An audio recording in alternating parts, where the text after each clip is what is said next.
저는 아주 프리스타일이기 때문에 카메라를 바로 켜놓고 바로 말씀을 드리는 거고요.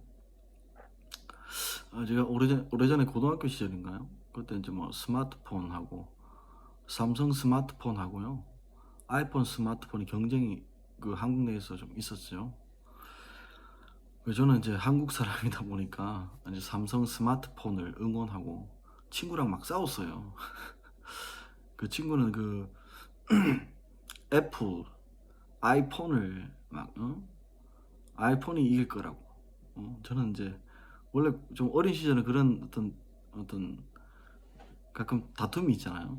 저는 이제 삼성 스마트폰이 이길 것이다, 막 이런 식으로 막 서로 주거니 받거니 하면서 막 다투고 그랬는데, 삼성의 어떤 CEO 회장님 분들이나 그런 분들이 저를 좀 안 좋게 보셨나 봐요. 이제 고전 독서하고 제가 어떤 문필가나 혹은 비평가나 뭐 철학적으로 어떤 관심을 가지고, 왜냐면 제 삶이 좀 어린 시절부터 모함을 당하고 뭐 인간이야의 그런 어떤 누명을 뒤집어 써가지고 친구 관계가 거의 없었다고 봐요. 거의 없고, 그런 상황에서 살아오다 보니까 소외계층에 대해 관심이 있게 되었고, 또 혹은 삶에 대해서 철학을 할 수밖에 없는 두뇌가 되었는 거예요. 내가 살아온 인생이 어, 뭐 고난과 고통이 가득하다면 삶에 대해서 깊이 있게 통찰하고 성찰하고 그런 방향성을 띠게 돼요. 전 세계 모든 인문학자한테 물어보시면 그렇게 생각할 거예요. 그렇기 때문에 여성으로서 저와 같은 어떤 사유 체계를 가지고 있다면 좀 정신병이 있거나 뭔가 문제가 있거나 그렇겠죠. 어린 시절에는 제가 이제 열등감이 있었어요. 그 열등감이 무엇이냐면 사람들한테 어떤 계취급 학대당한 어떤 그런 고통과 인간이와의 어떤 모욕감을 오랜 기간 당하다 보면 그런 어떤 성향을 띠게 되죠. 그러다 보면 내면에 어떤 깊은 상처가 있었어요. 근데 이제 제가 이제 공부를 다시 하게 됨으로 인해서 내적 치유 과정, 마음속 깊이 있는 그런 어떤 쓴 뿌리라고 그러죠. 아주 심리, 마음의 근저에 있는 그런 어떤 상처들을 치유하는 과정들을 통해서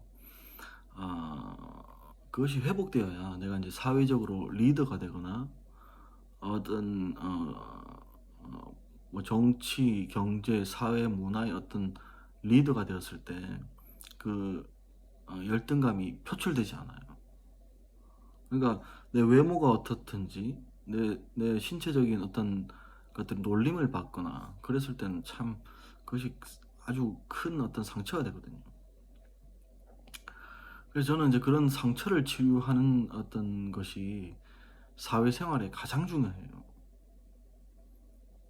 여러분 보통 가정에서 그런 상처를 받게 되실 겁니다. 나도 모르게 전 부모의 입장까지 생각하고 있었기 때문에 나도 모르게 어떤 내 뭐 가족인데 하면서 어? 우리 어머니들이나 뭐 어머님들이나 부모님들은 내가 낳은 자식인데 내 마음대로 하지 하면서 이런 말 하잖아요. 그런데 이제 그것은 이제 오히려 상처를 대물림하는 꼴이고요. 그렇기 때문에 그런 상처를 미연에 방지를 해야 사회생활에서 문제가 안 생겨요. 과도하게 누군가를 막 집착하거나, 요즘 또 사회적으로 그 사랑을 받아주지 않는다고 해서 막 폭행을 하거나 막 그런 어떤 남자분들도 있고, 여성분들 가운데도 막 과도하게 막 집착을 해서 스토킹을 하고 막 그 남자분을 저와 같은 남자를 막 스토킹을 하고 몰래 막 염탐을 하고 학대를 하고 막 그런 어떤 잘못된 유형의 어떤 사랑 방식이 나타나게 되는데요. 어린 시절 자라면서 어떤 마음속 깊은 어떤 상처들을 치유하는 과정들이 생겨야 사회생활을 아주 건강하게 할 수 있고요. 그렇습니다. 그래서 제가 배움의 과정을 시작하면서부터 그것을 가장 중요하게 생각했어요. 저의 성향은 카운셀링이나 상담가나 혹은 또 비평가나 문필가 그런 방향성이 저에게는 가장 그 올바른 방향성이고요. 여러분 모두는 뭐 자본주의 사회에 사시니까 현실적인 뭐 자본력을 어떤 부자가 되기 위해서 힘쓰셨겠지만 저의 성향은 뭐 그런 방향성이에요. 그래서 이제 뭐 그래도 사회생활 가운데 일반인보다 못한 취급을 당하면 어? 그 인권 유린을 당하고 학대를 당하면 안 되기 때문에 그것을 개선하기 위해서 법조인의 어떤 꿈을 가지게 된 거고요. 법조인이 된다는 것은 사회적으로 어떤 신분 상승의 유일한 길이었죠. 오래전에 개천에서 용난다 소리가 있었죠. 사법고시 패스하면. 그렇기 때문에 어느 정도 사회적인 어떤 신분을 확보하는 거기 때문에 그 사회의 룰을 안다는 것은 그 정도로 어떤 사회에서 함부로 무시할 수 없는 그런 일이죠. 그래서 사법고시 출신자들은 뭐 군대를 가도 법무관이나 뭐 또 의사 선생님들은 그런 분들은 의무관으로 뭐 장교로 병역 의무를 하고 제대를 하고 그런 경우도 있죠. 사회에서 그런 분들은 함부로 대하지 못하는 거죠. 그래서 저도 법조인의 꿈을 가지고 1차 목표가 법조인이 되는 거고 2차 목표는 이제 제가 공교육을 어릴 때부터 너무 싫어했어요. 왜냐면 너무 생각 자체가 제가 철학적이다 보니까 공교육을 너무 싫어했어요. 왜냐면 이제 초등학교 시절은 공부를 안 해도 제가 뭐 한두 문제 틀리고 뭐 그런 어떤 실정이어가지고 공부를 뭐 거의 안 했죠. 안 해도 뭐 그냥 한두 문제 틀릴 정도고 제가 초등학교 3학년 때 정말 삶의 허무함을 느꼈어요. 제가 예전에 동작구에 어떤 그 더불어민주당 국회의원 전병헌 의원인가요? 그분이 어떤 다니는 교회 잠깐 다녔었는데 그런 말을 제가 이제 소그룹 모임에서 했을 때 여성분들은 막 웃더라고요. 어떻게 초등학교 3학년 어린이가 삶의 허무함을 느꼈느냐. 그런 저는 진짜 그랬습니다. 저는 그래가지고 어릴 때 초등학교 도서관에서 혼자서 책을 읽기도 하고 그랬던 어떤 기억이 나네요. 그래 어떤 자본주의 사회 아니 그냥 우리 대한민국 공교육 시스템에 아예 그냥 무적합한 인간 나와는 너무 안 맞는 교육을 받고 자라오다 보니까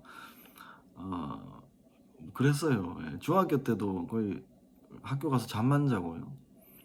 그래도 고등학교 이제 진학을 해야 되는데 그때는 이제 인문계 뭐 어떤 상고나 공고 뭐 이런 쪽으로 두 방향이 있어가지고 그래도 인문계는 들어가야 되지 않겠느냐. 그래서 3년 동안 중학교 3학년 3년 동안은 완전 거의 공부도 안 하다가 고입 어떤 시험에서는 갑자기 스파트를 내가지고 나름 그 우수한 성적으로 고등학교를 그 인근에 인문계 고등학교를 제가 그때 뭐 2등으로 들어갔나요? 제가 그때 2등은 굉장히 우수한 성적으로 들어갔어요. 굉장히 우수한 성적으로 들어갔는데 저는 그 성적을 구체적으로 그때 몰랐는데 굉장히 제가 우수한 성적으로 들어갈 수 있었죠. 왜냐면 머리가 좋았기 때문에. 바싹 집중하면 되는 그런 시험이잖아요. 그러다가 이제 또 고등학교 또 올라가가지고 또 방황을 해가지고 거의 공부에 손을 떼다가 또 이제 공부해도 잘 안 되고, 그때도 투명 인간과 같은 어떤 존재감 없는 그런 어떤 학창 시절을 보냈고, 또 대학교 이제 졸업쯤이 되면 또 수능을 보잖아요. 수능 때는 또 이제 또 바싹 또 나름 열심히 이제 하려고 하는데 그때는 이제 이미 늦었다. 잘 안 된다는 거죠.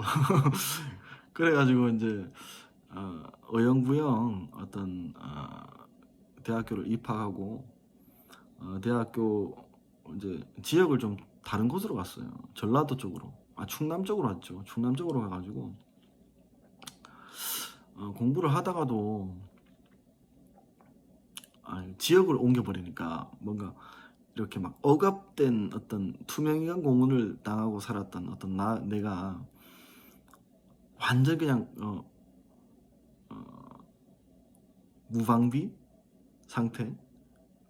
그러니까 완전 억눌려 있다가 사람이 확 이렇게 하니까 완전 내 세상이 된 것처럼 내 세상이 된 것처럼 대학교에서도 사실 공부를 안 하고요. 거의 뭐 운동부에 준하는 농구하고 뭐 평행봉, 철봉, 운동만 하고 뭐 트레이닝 몸 만드는 거 있잖아요. 트레이닝하고 뭐 그런 어떤 그렇게 어울리다가 어떤 또 집에 그때 화재 불이 나가지고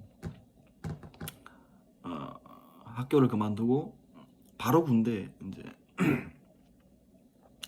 들어가게 되고, 그 군대도 이제 전역을 하고 또 다시 이제 그 어떤 은사님을 통해서 또 공부를 또 다시 하게 됐고, 공교육과 다른 독서 교육을 지도를 받았고, 그분이 이제 교육에 관련된 어떤 은사가 좀 상당한 분이셔가지고 고전어 이제 도 상당히 잘하시는 분이셨고 생각이 깊이가 있었죠. 근데 그분은 이제 생각이 깊이가 있고 대쪽 같으면 인간관계 속에서 조금 뭐랄까 일반 보편적인 사회에서 유도리가 좀 떨어지는 어떤 그런 것이 있어서 좀 마찰이 좀 주변 사람들하고 마찰이 굉장히 심하고 그런 어떤 성향이 생기죠. 저는 그 장단점을 다 알고 있었기 때문에 저는 제가 배울 부분만 배우고 장점만 배우겠다, 그런 어떤 마음을 가지고 있었고요. 그분한테 배운 것이 거의 전부라고 보죠. 지금도 여전히 이게 셀프 스터디, 자기 주도성을 띈 스터디였고, 항상 책을 한 권 읽으면 늘 발표를 시켜요. 내가 강의를 아웃푸팅을 위한 어떤 교육을 받았고, 뭐 음악 한 가지, 운동 한 가지를 항상 배우는 것을 권유를 하셨죠. 그분이 저한테 이제 큰 영향을 끼쳤죠. 어떤 독서법이나 어떤 삶에 대해서 진지하게 생각하는 그런 것에서. 그래서 그때부터 이제 독서의 흥미를 느꼈고, 거의 뭐 아침, 점심, 저녁 수면 시간을 제외하고는 무조건 독서. 한 5년간 그래 살았을 거예요. 5년간 그래 살았고, 그러다가 이제 뭐 삼성에서 무슨 교육 강사했던 분이 한번 알게 돼가지고 그분의 이야기를 들었는데 수준이 좀 낮은 느낌이 좀 들었었죠. 저야 뭐 고전 독서로 강한 어떤 철학적 사유가 있었기 때문에. 거의 이제 뭐 그런데 저를 처음 어떤 지도해 주신 분을 통해서 그런 얘기를 들었었어요.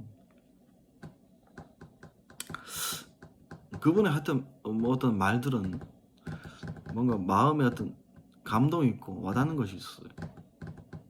일반들이 이들이 말하는 어떤 세계에서 말하는 그런 말이 아니었어 가지고 그분의 말 가운데 생각나는 게 뭐냐면 진정한 스승은 버림받는 것이다. 그런 말씀을 저한테 하셨죠. 저는 좀 처음에 조금 당황했는데 조금 시간이 지나고 나면 좀 그것이 이제 좀 이해가 되었었죠. 아, 그 파퓰리즘 그 선생이나 그루드는 자신들을 팔로워 해주길 원하는 거죠. 그것이 이제 정기적인 캐시 플로우로 이어지기 때문에 그런 거고요. 진짜 선생들은 물고기를 하나 둘 던져주는 것이 아니라 물고기 잡는 법을 가르쳐 주는 거죠. 사냥법을 가르쳐 주는 거. 그것이 진정한 스승이 해야 될 역할이지. 막 이 청년을 내가 가르쳤어 막 이런 그 여성분들 있잖아요. 그런 분들이 오히려 다 베껴 가신 거고요.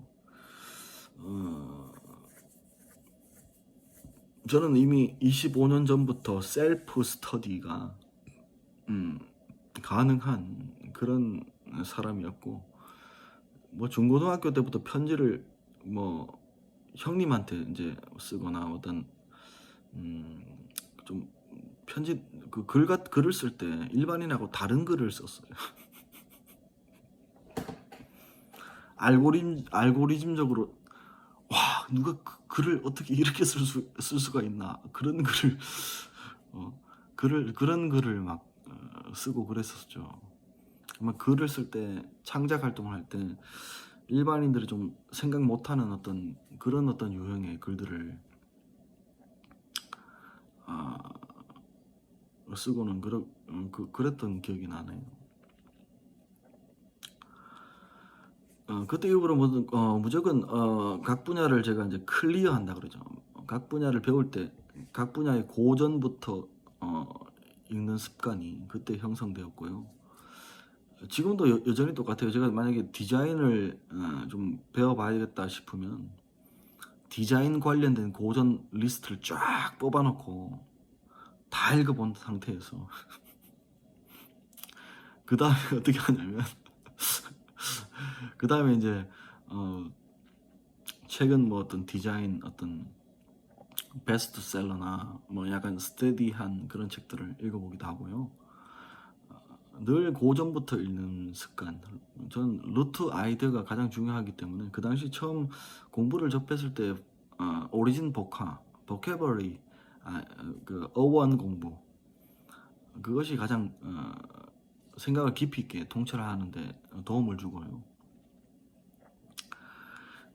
그랬던 어떤 기억이 나네요. 그러다가 이제 고전 독서에 막 심취하다가 늘 뭐 교보문고를 통해서 혹은 지역 도서관을 거의 놀이터 삼았기 때문에 늘 고전부터 읽는 습관이 있다 보니까 고전만 읽게 되겠죠. 그러니까 그러다가 이제 고전을 읽다가 어느 순간 어느 기관 단체의 어떤 컨택이 저도 모르게 컨택이 들어왔는가 봐요. 일반인들은 잘 안 읽는 책이니까. 그래서 이제 그렇게 이제 이따가 이제 아는 지인 소개로 전라북도 전주에 이제 가게 되는데 그곳에서 또 한 뭐 3, 4년 살다가 그때도 역시 뭐 고전 독서를 늘 하고 있었고 평일날은 일반 고전, 주말은 이제 기독교 고전 뭐 그런 방식으로 고전 독서를 했고 그때 당시 내가 좋아했던 고전이 뭐냐면 주말에 제가 자주 읽었던 책이 칼빈의 기독교 강요라는 책하고 이제 그때 그때 손봉호 교수라고 있어요. 손봉호 교수가 출판 한 기독교 고전 리스트가 있는데, 손봉호 교수가 기독교 윤리 실천위원회라고, 기윤실, 거기도 활동하고 계셨고 그런 분인데, 그분이 편찬을 직접 한 건 아니겠지만 이제 기독교 고전 을 출간하는 그런 것들을 하고 있었고요. 그래서 이제 칼빈의 기독교 강요하고, 또 기억이 잘 안 나네요. 토마스 아킨피스의 그리스도를 본받아, 그런 어떤 기독교 고전류의 책도 읽게 됐고, 그다음에 그 당시 이제 유치부 보조교사를 할 때도 아동 상담 일지에 관한 책을 한 세네 번 읽었고, 또 뭐 심리학 쪽에 관심을 또 가지기 시작했고,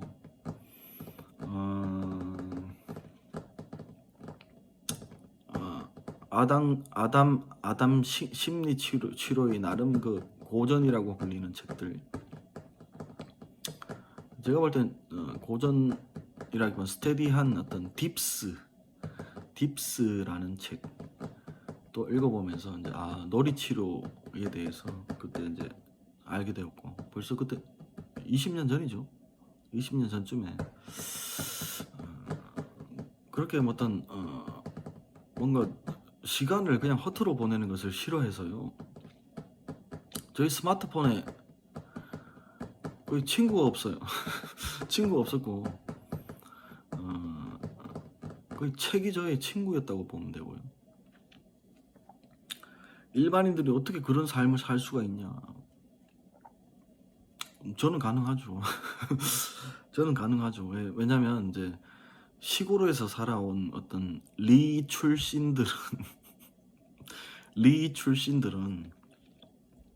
자연이 친구이기 때문에 자연 친화감이 굉장히 발달되어 있어요. 사람이 없더라도 고요하고 조용하고 나 혼자서 어떤 책 읽는 걸 좋아해요. 그렇게 살아오다 보니까 저와 같은 사람 무인도에서 몇 천 년을 혼자 살더라도 충분히 살아낸다, 그렇게 보시면 돼요.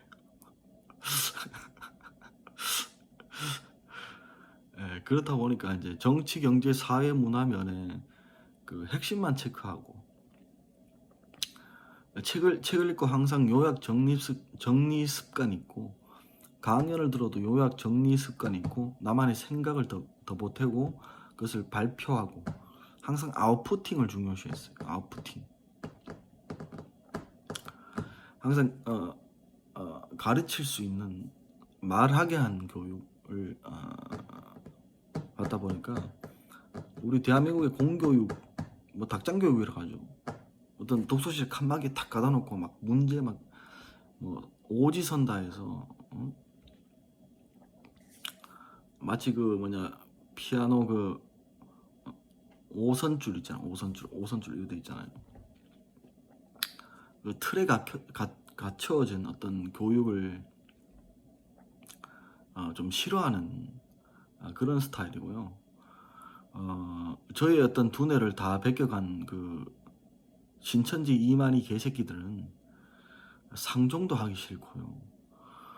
그런 인간들은 그냥 국가 차원에서 죽여버려야 한국 사회가 좀 더 그 발전적인 방향으로 나아간다, 그런 말씀을 간곡히 드리고요. 제가 지금 말하는데도 스피커나 어떤 통신 장치를 통해서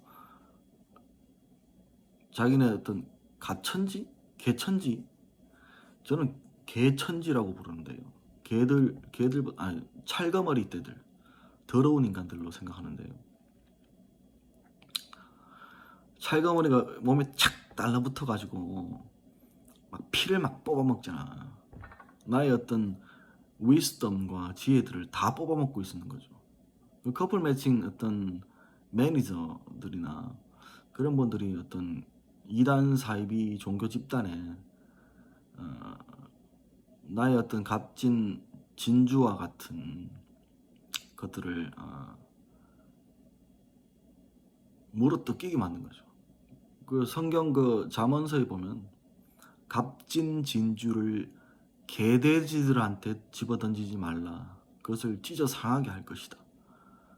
그런 구절이 있는데 그 성경 구절을 정확하게 위배하는 그런 원불교 성향의 어떤 그 재벌가와 연결되어 있는 그런 분들이 그런 짓거리를 이제 하고 있어가지고 저는 원불교인들이나 기독교인들이 각자 자기의 종교를 믿으면 되는 건데 한국의 그 한국 교회를 파괴하기 위해서 건강한 어떤 기독교 종교성을 파괴하기 위해서 이단 사이비 신천지나 통일교나 구원파나 그런 인간들한테 뭐 물어뜯기게 만들고 학대당하게 만드는 것 자체가 자기네 종교가 가짜기 때문에 그렇겠죠. 자기네 종교는 이제 재벌가랑 연결되어 있고 그래가지고 그런 갑질을 이제 하셨을 것이라고 생각하고요. 분별력을 공부를 하는 자가 가장 중요하게 생각하는 게 분별력이에요. 분별력. 분별이라는 것이 무엇이냐면 구분하고 구별할 줄 아는 그런 어떤 능력인데요. 진짜와 가짜를 분별하는 능력이 제가 탁월했기 때문에 족보를 만들 수 있는 유일한 사람이었다. 근데 그 저의 어떤 탁월한 분별력을